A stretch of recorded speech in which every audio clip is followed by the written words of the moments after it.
سوال ہے جی جاوید بلوچ ہیں اسلام آباد سے. وہ کہتے ہیں جی امریکہ کو ڈو مور سے انکار, افغانستان میں ہم تبدیلی, چین, پاکستان, ایران اور ترکی سمیت لگ بھگ 8 ممالک کا ایک پیج پہ ہونا. اگر حالات یوں ہی چلتے رہے تو آپ 5 سال بعد پاکستان کو کہاں کھڑا دیکھتے ہیں؟ جاوید بلوچ صاحب کوئی اس کا کوئی ان چیزوں سے لینا دینا نہیں ہے, اور اگر ہے تو وہ بہت کم ہے. کسی قوم, قبیلے اور فرد کا, یہ یاد رکھیں, اس کے مستقبل کا انحصار اس کے مائنڈ سیٹ پہ ہوتا ہے. اس کے رویے کیسے ہیں, اس کے اعمال کیسے ہیں, اس کی کارکردگی کیا ہے. اگر وہ ٹھیک ہے تو مستقبل روشن ہے. ہم لوگ 74 سال ہو گئے ہیں. اسلامی جمہوریہ پاکستان سب سے بڑا کارنامہ کیا ہے ہمارا؟ آدھا ملک جاتا رہا. ابھی کیسے جاتا رہا؟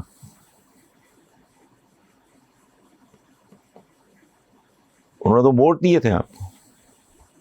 شیخ مجیب الرحمان, جس کو یہاں غدار کہتے رہے, وہ سائیکل پہ کیمپین کرتا تھا پاکستان کی. قدرت اللہ شہاب کی کتاب ہے شہاب نامہ مرحوم کی, وہ کتاب پڑھیں, آپ نے ان کی تذلیل کی. اور فیکٹرز بھی ہوں گے اور ہیں. ایک واقعہ سن لیں چھوٹا سا. قدرت اللہ شہاب لکھتے ہیں کہ کوئی میٹنگ ہوئی, کراچی تھا اس وقت دارالحکومت,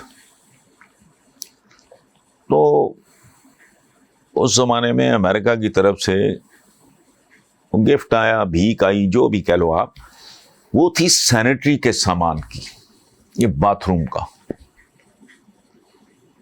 تو بنگالی وزیر بھی بیٹھے تھے, کیبنٹ کی میٹنگ تھی.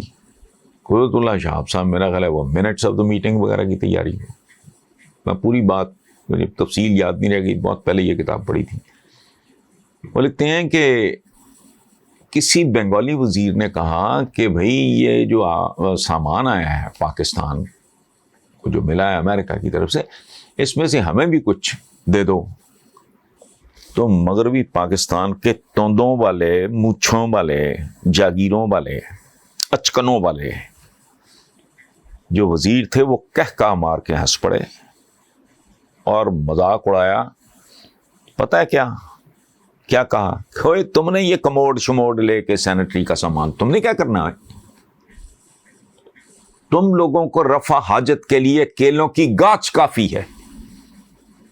میں نے گاچھ کا لفظ پہلی دفعہ اس وقت پڑھا تھا. جب میں نے اس کا مطلب سمجھا تو اس کا مطلب تھا کیلوں کا جھنڈ ہے, اس کے پیچھے. But this attitude, یہ ایٹیچیوڈ ہے, یہ رویے ہیں, یہ اعمال ہیں. آپ پوچھ رہے, میں باقی ملکوں کا میں نے ٹھیکہ نہیں لیا, میں پاکستان کی بات کرتا ہوں. ہر آدمی کا ہاتھ دوسرے کی جیب میں ہے. اور کچھ سنا ہے کبھی مہذب ملک میں قبضہ گروپ؟ کبھی سنا ہے دنیا میں کبھی قبر کھود کے ایک مر چکی عورت کے ساتھ ریپ, 2-4 سال کے بچوں کے ساتھ سریعام رشوت ہے. پورے ملک میں خالص دودھ نہیں. لیٹس ہیو اے بیٹ, جس کا دل کرتا ہے وفد بنا کے آ جاؤ میرے پاس. یہ تو زندہ رہنے کے طریقے نہیں ہیں. یہ شراب حرام ہے, رشوت حلال ہے. سبحان اللہ, کمال ہے. خمر کا ترجمہ انہوں نے کیا ہے شراب. خمر کا مطلب ہی کچھ اور ہے.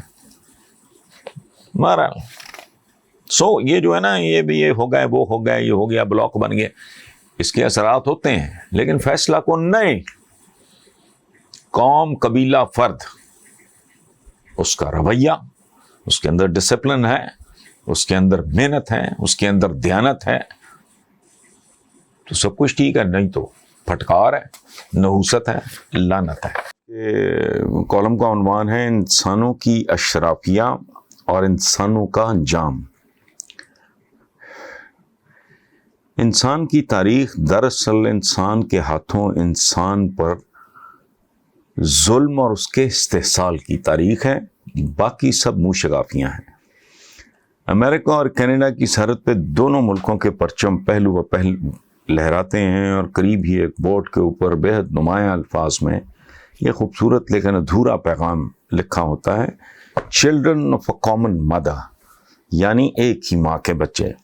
میں نے اس خوبصورت جملے کو ادھورا اس لیے قرار دیا کہ یہ رشتہ داری صرف امریکہ اور کینیڈا تک ہی محدود نہیں، بلکہ اس حقیقت کا اطلاق پوری انسانیت پہ ہوتا ہے۔ اب تک کی تحقیق اور جینیٹک ایویڈنس خالص سائنسی انداز میں اس بات کی تصدیق کرتی ہے کہ دنیا کا ہر انسان بنیادی طور پہ ایک ہی خاندان کا حصہ ہے، جسے کچھ صوفیہ نے اللہ کا کنبہ بھی کہا ہے۔ سب ایک ہی ماں باپ کے بچھڑے ہوئے بچے ہیں، لیکن انہیں آج تک اس ثابت شدہ حقیقت کی سمجھ نہیں آ رہی، اور جب رب کہتا ہے کہ انسان خسارے میں ہے تو شاید اس اعلان میں انسان کا یہ خسارہ سب سے زیادہ نمایاں ہے کہ وہ نہیں جانتا کہ اس کا دوسرے انسان کے ساتھ رشتہ کیا ہے۔ میرا یہ پرانا شعر ہے، میں کہ انسان ہوں، انسان کا لہو میری غذا، رحم مادر سے چلی ہے یہ روایت میری۔ لیکن یہ انسان عجیب شے ہے کہ قوموں کے درمیان تو کیا، قوموں کے اندر بھی مقابلہ جاری رہتا ہے، اور یہ مقابلہ بھی ایسا ہوتا ہے جس میں کوئی اصول، قاعدہ، قانون، ضابطہ اور صلہ رحمی موجود نہیں ہوتا۔ جو بڑھ کے خود اٹھا لے ہاتھ میں، مینا اسی کا ہے اور مینا کماری بھی اسی کی ہے۔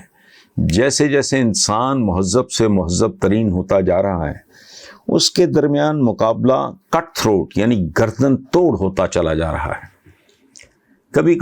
کبھی ایک زمانہ تھا کھوپڑیوں کے مینار بنائے جاتے تھے، اب گردنوں کی کٹائی کا عہد ہے۔ ہم جو کہتے ہیں نا کہ آج کی دنیا کٹ تھروٹ کمپٹیشن کی دنیا ہے، تو یہ گردنوں کی کٹائی کا زمانہ ہے۔ دنیا کی ہر ایجاد اور دریافت کے پیچھے فیصلہ کن فیکٹر صرف اور صرف غلبے کا حصول ہوتا ہے۔ تو انسان یہ سوچنے پہ مجبور ہو جاتا ہے کہ کیا کبھی انسان یعنی سیپینس شعور کے اس درجے پر بھی پہنچ سکیں گے جہاں ان کے اندر یہ احساس بیدار ہو جائے کہ ہم نے اپنے ہی کنبے کو برباد نہیں کرنا۔ عقل انسان کی بہترین دوست ہی نہیں، بدترین دشمن بھی ہے۔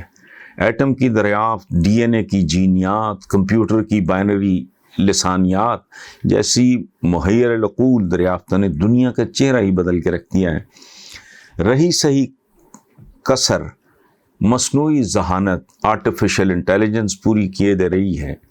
ٹائم جون 21 سن 2021 کے شمارے کا صرف ٹائٹل ہی دیکھ لیں تو بندے کا سر چکرانے لگتا ہے۔ عنوان ہی ہزار داستان پہ بھاری ہے، اور عنوان ہے "We'll never be the same"۔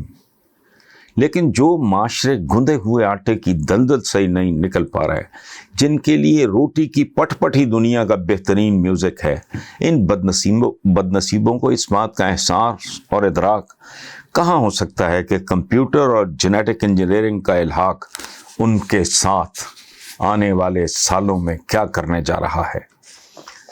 یہ بیچارے تو اپوزیشن پارٹیوں کے الحاق سے آگے نہ کچھ دیکھ سکتے ہیں نہ سمجھ سکتے ہیں۔ اب تو یہ دعویٰ بھی بہت عام ہو چلا کہ 20,050 تک انسان چاہے تو صرف حادثاتی موت مرے گا۔ کیچوے کی عمر میں 6 گنا اضافہ کیا جا چکا ہے۔ نینو ٹیکنالوجی کی مدد سے ایسے خونی ذرات پیدا کیے جا رہے ہیں جو جسم میں داخل ہو کے شریانوں میں رکاوٹ، جراثیموں کا خاتمہ اور سرطان کا مقابلہ کر سکیں گے۔ دل، گردے، جگر، پھیپھڑوں کے مشینی نیم البدل مارکیٹ میں موجود ہیں۔ چوہے کی پشت پر انسانی کان لگایا جا چکا ہے۔ ہتھنی کے رحم میں قدیم نعمت جانور کے ڈی این اے سے اسے دوبارہ زندہ کرنے پہ کام ہو رہا ہے۔ یہ سب کچھ پڑھتے، سنتے، دیکھتے ہوئے میں اکثر سوچتا ہوں کہ جب انسان کے پلے تیر، تلوار، ڈھال، نیزے وغیرہ کے سوا کچھ بھی نہ تھا تو اس نے اپنے خاندان یعنی باقی انسانوں پہ کیسے کیسے خوفناک مظالم اٹھائے۔ تو جب آج کے مہذب ترین انسان کے ہاتھ بلاؤں سے بھی زیادہ خوفناک تکنیکی حربے اور ہتھیار ہوں گے اور انسانوں کی اشرافیہ مقیم بھی مریخ پہ ہوگی، تو کروڑوں بلکہ اربوں زمینی للوؤں، پنجوؤں، گاموں، ماجوں کا مقام اور انجام کیا ہوگا، جو کہنے کو ایک ہی خاندان کے افراد یعنی انسان ہیں۔ کیا یہ بدنصیب لوگ تب بھی آوے آوے اور جاوے جاوے کی مالا جپ رہے ہوں گے، اور کیا یہ تب بھی ورد کر رہے ہوں گے، دیکھو دیکھو کون آیا، چور آیا چور آیا۔